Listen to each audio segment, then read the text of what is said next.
Pour cette 9e vidéo des astuces, des conseils en technique vocale, vous avez certainement dû un jour vouloir chanter dans un micro et surtout le faire chez vous. Souvent on oublie quelques conseils qui peuvent vous aider. Bien sûr on place le micro, ça peut paraître évident mais on ne peut pas toujours le faire par rapport à la grandeur de la pièce et à son implantation. L'idéal c'est de placer le micro face que vous soyez face aux enceintes, enfin à la sortie du son, si c'est un ordinateur ou voilà une télé. L'idéal est d'être face à elle, parce qu'au niveau des oreilles, c'est plus facile et plus adapté pour vous entendre. Ça peut paraître logique, mais des fois on a le texte et on se tourne différemment. Donc veillez à être bien face à la sortie du son. En ce qui concerne le micro, on a parfois trop tendance à vouloir être près du micro.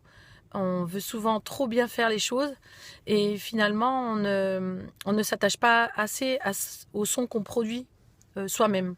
Voilà, on a vraiment envie d'envoyer dans le micro alors que finalement c'est tout ce qui se passe en amont qui est aussi important. Finalement le micro ce n'est que la fin du parcours du son pour être ensuite retransmis dans les enceintes. Donc tout ceci pour savoir qu'en fait les micros sont souvent unidirectionnels, donc il faut vraiment le placer en biais par rapport à la bouche comme vous avez l'habitude de le voir. Alors c'est vrai qu'on voit souvent des personnes qui le mettent tête en bas, en fait c'est plus pour le style, parce qu'il n'y a aucune nécessité au niveau de la sortie du son, de la capsule, enfin bref. Vous pouvez vous renseigner justement là-dessus par rapport aux fréquences si vous avez vraiment envie. En ce qui concerne le pied de micro et la hauteur du micro, l'idéal est de ne pas avoir à tendre le menton, ni à trop le rentrer non plus, que ce soit trop bas. Voilà. L'idéal, c'est que vous soyez à l'aise. Et puis, de pouvoir ne pas être tordu par rapport au micro, parce que des fois, on place les paroles. Et puis, finalement, avec le micro est devant les paroles, c'est un peu complexe. Mais en fait, ce qui est important, c'est votre tête par rapport au micro.